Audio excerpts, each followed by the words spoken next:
Good morning, Internet. One of my favorite YouTube channels I watch is that's the first thing he always says at the beginning of his videos is "Hello, Internet." It's the guy that does Northwestern auto repair. He repairs GPUs. Guy's super smart, and you can tell that he did a electrical engineering degree, and he can fix pretty much any graphics card. Besides fixing a GPU itself, if the GPU died, it's too expensive to replace the whole. If the GPU dies, excuse me, that's the one piece that's almost impossible. It's just too cost prohibitive to replace. Interesting why I should cough during that, right? Maybe I'm wrong about that. Maybe it's the cost of a GPU. Maybe I'm talking about something I don't know about, right? Maybe the cost of a GPU is you could replace the GPU die and it would still be cost effective. Huh. I hadn't thought about that. Usually when you start coughing and you're speaking about something that you're not sure about, it's because you're speaking, it's a spiritual thing, right? So, and that's the point of this video, is that how to become self-aware. Making sure that you're doing your best to become self-aware in all your exchanges between other people. Let's get started. So, and this is a topic that I've been meaning to cover for a while, and it's very important. How to protect yourself, how to protect your energy. Not only protect your energy, but become self-aware in all your interactions and when you're dealing with other people, because you don't want to just protect yourself and then just never talk to anybody, right? However, if you reach out to somebody, you are actively engaging in somebody else's space. Now, everything is intent. If my intent is just to get to know you and not want anything from you, just to get to know, you're a neutral ground, right? You can say yes, you can say no. There's no obligation to get to know somebody. And even if you get to know somebody, there's really no obligation to keep getting to know somebody. At any time, you can say, look, hey, it was great knowing you, but, I'd like to part ways, right? No love lost. It's just, I feel like we're maybe going on different paths. That's simple, right? Now, if somebody holds a grudge against you for making that decision, then that's their problem. That's their debt, right? The heart wants to be free. Our hearts, that's the yearning of our heart, is to be free, to provide and receive. And if you have some kind of attachment to who or what that is, then, right, maybe you could be a life partner, right? There's exceptions where, you want to actively and you make a pledge to somebody to spend the rest of your life with them, right? That's different. But generally speaking, unless it's your significant other that you want to spend, a long time with, then there's no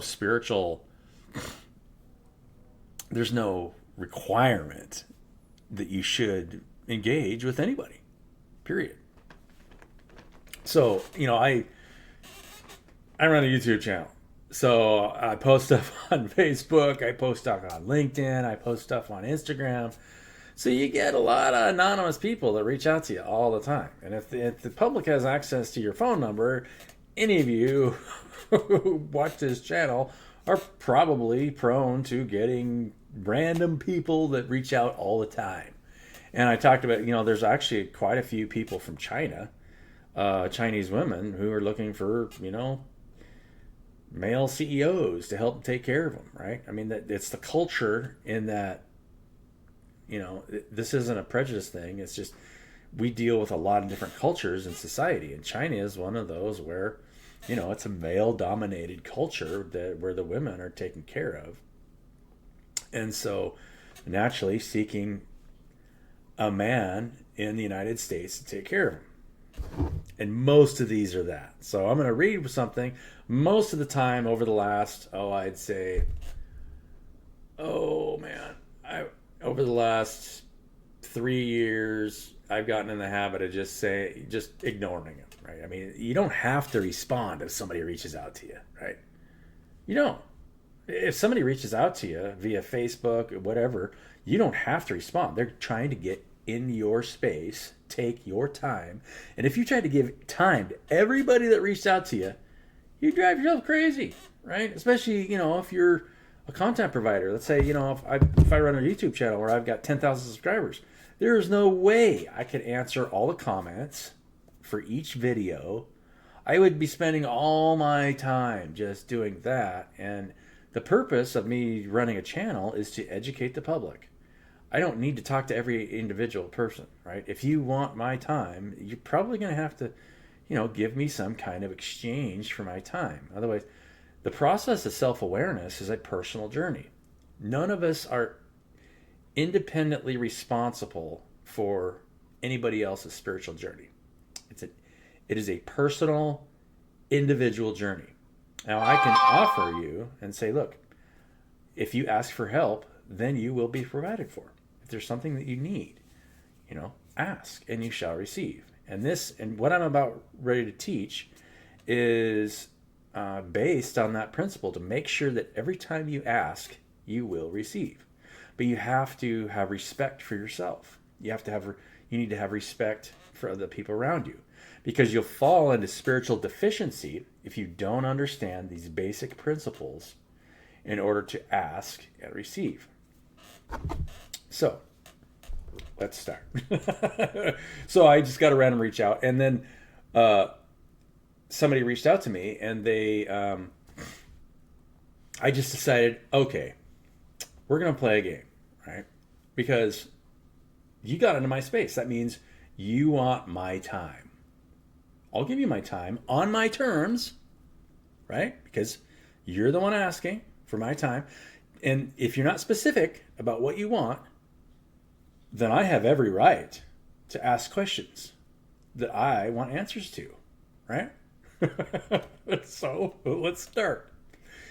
Hello, it's a pleasure to meet you on a beautiful day. May I get to know you? The first statement here automatically tells me that they do not know me. And they're reaching out to this is a text message on my phone, something that I will never do. I will never reach out to you if I don't know you and ask that I can get to know you via text message on a phone. Never going to happen, right? Spiritually deficient. I didn't even run into you at the store. We're talking about billions of people with phones. I am not going to randomly talk, no way.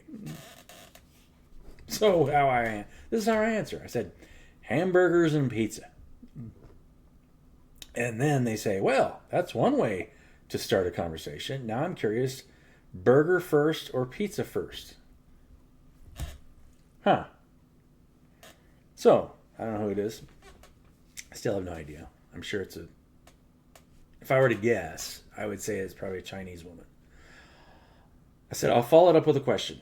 Pizza hamburger or hamburger pizza? And I say, now I'm hungry and intrigued. You got any recipes for that? I said, just wondering, because I just want to answer the question. Would you rather have, we'll keep going here. And then they say, well, shall we introduce ourselves first? And I said, nope. Just wanted an answer to a question. This number is new, and either I do not know you, or I know you and you're hiding who you are. In either case, you are asking for the time of a total stranger. You don't know how busy I am or what I'm doing. It's not something I would do. Let's put it that way. Simple question is all the time I will give you. And then they say, anyway, it's nice to meet you. I sent you this because I wanted to be friend with you. I have no purpose. I'm Jenna 37's. If you're be convenient, I'd like to be friends with you and know other things. Right. And so I tell her, I said, if this is a girl, who knows, right? Look around you. Everyone is beautiful. There is no need to use a phone to find a friend. Everything is perspective. And then they answer by saying, the way you talk is very interesting. I'm already interested in you. I want to know who an interesting person like you is. You're right, but no one likes me. No one accepts me, and I haven't done anything wrong. Ah. The spiritually deficient will always reach out first to try and make a friend because they don't know how to love the people around them. Accept them for who they are. And I say, they are blind and cannot see. You will never see the beauty in them until you see it in yourself. Right?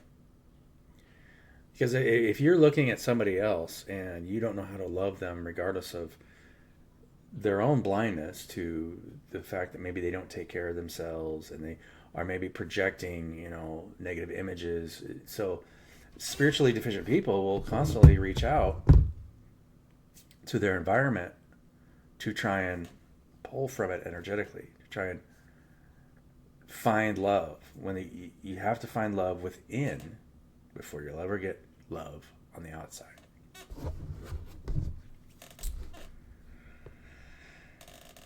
So that's what I said. I said they are blind and they cannot see. You will never see the beauty in them until you see it in yourself. And then they say, anyway, they can't see me. If you don't convenient with me, leave me alone. Now she's asking me to leave her alone, or the person is asking me. They're the one that reached out to me. Anyway, they can't see me. If you don't convenient with me, leave me alone. I just want to be friends with you, and I want you to know I don't have any other intentions. Really. You don't have any other intentions, but you reached out to a total stranger. And you've just told me that nobody loves you. I will part with you, never having received an answer to my question. And then they say, to be honest, I'm not sure I understand your question. Redemption. They just started down a path of redemption. Being honest, right? I don't understand the question. Please repeat the question. Which one would you rather have? A pizza hamburger, which would be some hamburger with classical pizza toppings, or like Hawaiian or whatever, or a hamburger pizza, which would be a pizza with hamburger toppings, onions, tomatoes, hamburger, and American cheese, maybe even mayo and ketchup. And then they say, I'll choice, obviously this isn't an English-speaking person, I'll choice hamburger pizza. And so I just sent them a little wink emote and then leave it at that. Thank you for answering my question. Never spoke another thing. This morning, I got another text, of course, from this person, right? Because I gave this person my time. And my intent is always make sure that your intent is pure. When somebody reaches out, they're really somebody asking for help. Now, you are not obliged to help them, but you can interact with them in a way that will trigger them into some kind of growth, right? I mean, that's why I said those things earlier. You don't have to, and obviously I don't. I realized after I was in this conversation with this person yesterday that I really needed to make a video about this because these are interactions that you'll go through. I mean, going to the store, anytime that you run into somebody at the store or you run into somebody in the public that you don't know, you are entering into somebody else's field of energy, and you need to make sure that you understand that you don't want to try and place any kind of karmic debt on anybody, or else you will be liable for that. Don't ever. Judgment of the mind is the worst thing that you can create in your own head, right? Always tell everybody that they are beautiful and that they need to see themselves as beautiful to make sure that they're seeing and be grateful for the people that they have around them. I got one more text and it says, what happened on you? And I said, I don't understand the question. I didn't say that, but I said, I'm not interested in starting a relationship via text. Period. If you want to meet me, please schedule a Zoom call. Put my Zoom link, and I will never answer another text from that person ever again. So now we're going to get to some deeper spiritual issues. Now, I just covered that on my phone. Just somebody randomly reaching out on my phone. If now we're going to talk about sales. All right. Sales are a tricky business because sales means that the purpose of me, especially if I'm reaching out to somebody that I don't know to try and sell them something, I have to assume that they need what I have to offer. And if they don't need what I have to offer, I have to be okay with just, okay, I'm sorry, and then leave them alone. Right? You don't want to make any judgments of the mind to try and make them feel like they need what you have to offer. At the same time, if you have to make sure that your intent is pure. If your intent is unpure in any way, when you enter somebody's field to sell them, especially if you're trying to get money, if you're trying to get something that's unconscious from somebody, then what you're providing must be unconscious. I'm going to say that again. If you go into somebody's field to try and actively get something that's unconscious from that person, it means that they have an attachment to something that's unconscious. That's what that means. If you're trying to get into somebody's field and you're trying to attach yourself to something that's unconscious, like money, you have to get into somebody's space who has a negative attachment to something that's unconscious.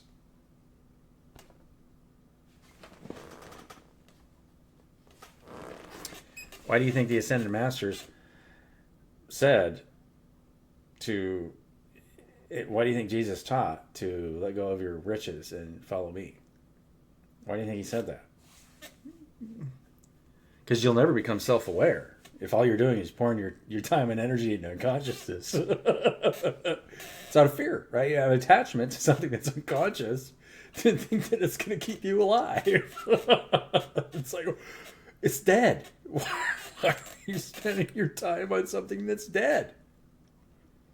Or when they pass the people in the Bible, when they're walking by all those people who are going to a funeral, let the dead bury the dead.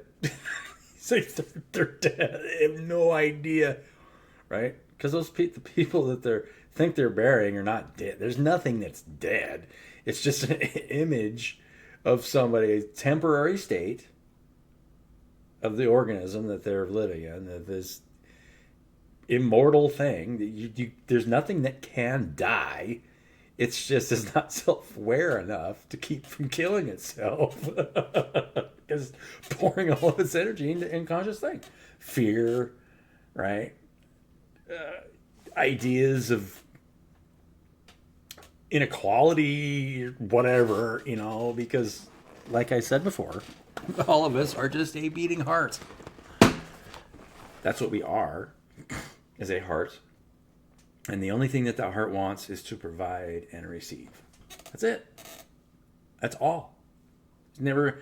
And the heart can provide absolutely anything. But spiritually, it has to ask. And if it doesn't know what it's asking for, you are always providing for that thing if you're making it more self-aware and less unconscious.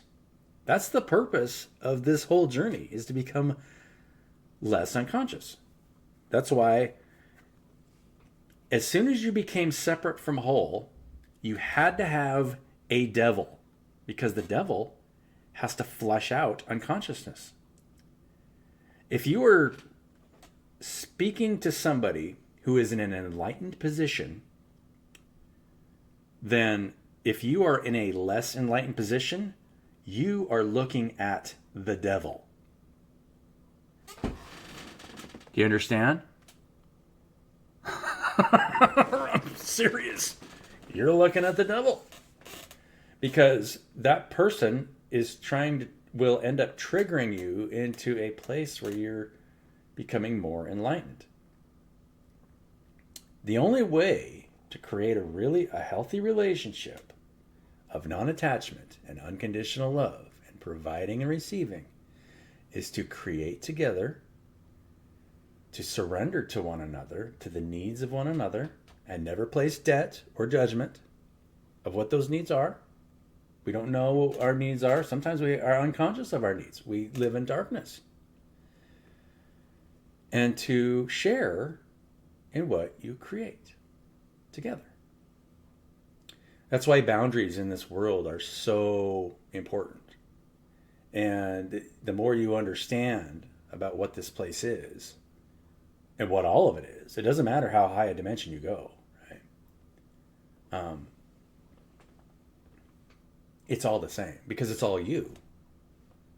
And that's the beginning of understanding. And once you understand that everything that you look at is not only a part of you, it is you in a different point of its own journey of self-discovery. It doesn't matter if it's a rock or a bird or a flower or a cat. All of it is you. And so you want to respect it and be grateful for, because all of us, at the beginning of the world, we all knew one another. We were all the same thing. And at the end, we will always be the same thing. Look at the picture.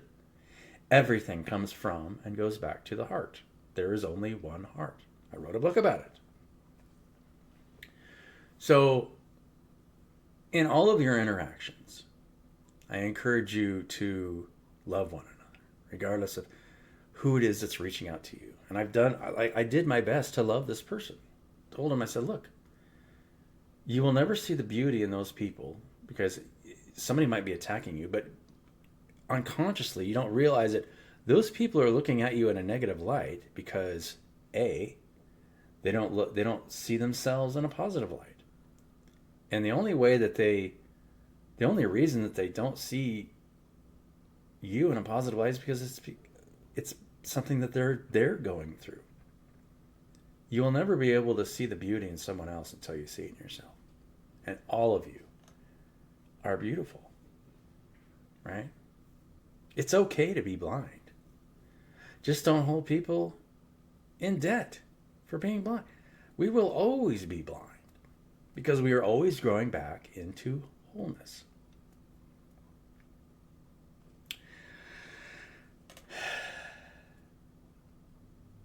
One of the hardest things is, people you really care about who are selling things that just are unconscious, right? I mean, there are a couple things, like I have been approached to sell insurance, right? Like Legal Shield's one of them. Right? It's legal insurance. And it's nice it is nice to have access to legal help for cheaper, right? If you're interested in that, that's something that I could probably get signed up for. It's called Legal Shield. But I'm not in the business of selling insurance because that's fear, right? You're trying to guard against something that could happen to you. Especially like a will and testament is sort of a mechanism of fear, right? You're afraid that it's some attachment to something where you don't feel as though you have to make sure that you're going to get that thing. Or a will is actually a not necessarily a fear thing, but you want to make sure that maybe your kids are provided for should something happen to you, right?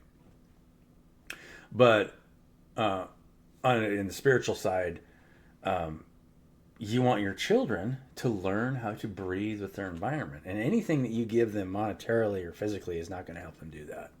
Never will. So knowing it from that perspective, it's still pointless.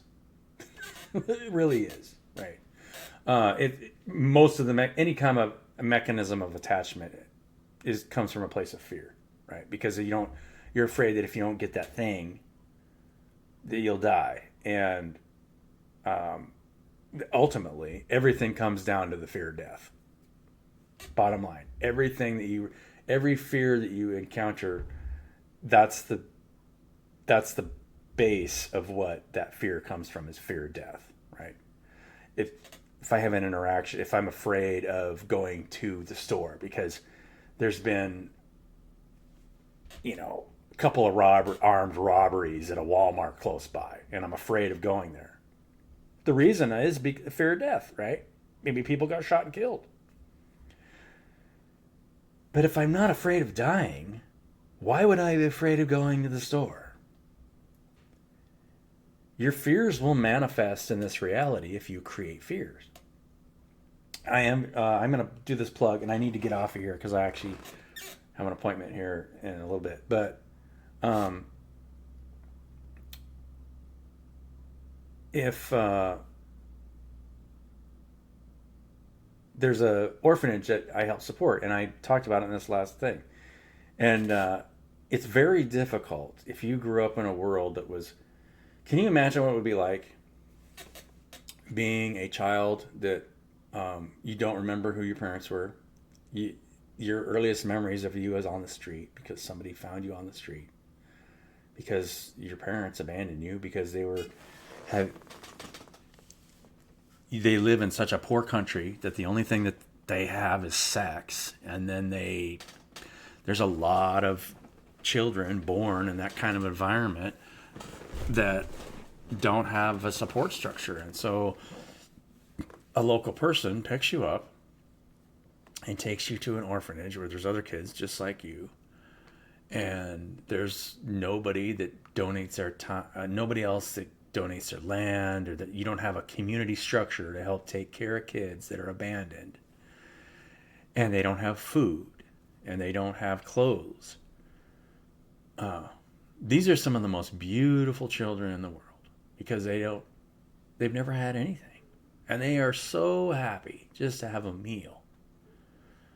But can you imagine what it's like when you're constantly getting the rug pulled out from under you, when you don't have a community that will support you, when you've got farmers or some corporate interest that comes in and says, hey, we got to use the land, we need to kick you off, or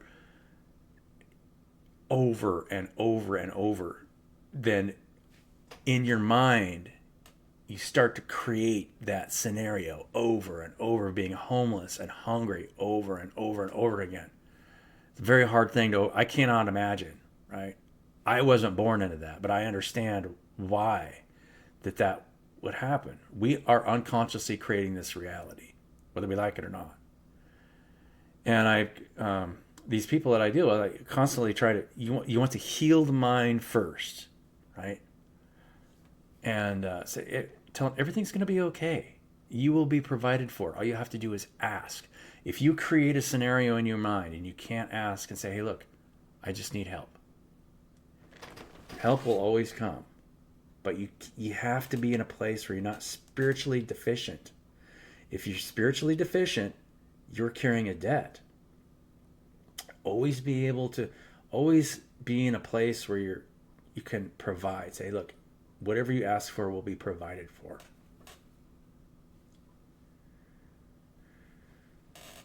Because I love you. And the deepest parts of yourself does love you, regardless of if there's any part of you that doesn't love you and you're being hard on yourself. It's a temporary state. Because ultimately, for every single being in this universe and reality loves itself. Because the point is to become more self-aware. And you always will. It doesn't matter what the short-term things look like. You will always become on a journey of being more self-aware. Because that's what you want for yourself. Regardless of what you're putting yourself through. So it becomes much easier when you see other people maybe causing themselves a lot of harm, maybe in your environment. But it's okay. In the long run, it's okay. But you have to carry both sides of that, right? There's heaven available, and there's hell. And so being neutral and being able to speak it in a neutral way and love one another unconditionally is one of the greatest gifts that you'll ever have, right? Clarity of purpose and understanding. Self-awareness. All right. So I encourage you guys, I put a link in the last video, if you have any means at all, to help these kids out, that they are struggling with themselves. And it is nice to have somebody reach out that just has no ulterior motives. Say, look, I'm always be here for you. I can't get you out of everything and if you want to manifest certain fears, there's nothing I can do for you. But I can teach you that the first thing you need to do is trust and ask for help. We all need help at times. For sure. I need help, right? I mean, if I was going to make, I can stay in my creative energy, and then the universe has to make sure that it will cooperate with you according to your own level of knowledge, right? We're living in a field of energy. There's no situation where it's not cooperating with you 100%. Yeah. Love you guys.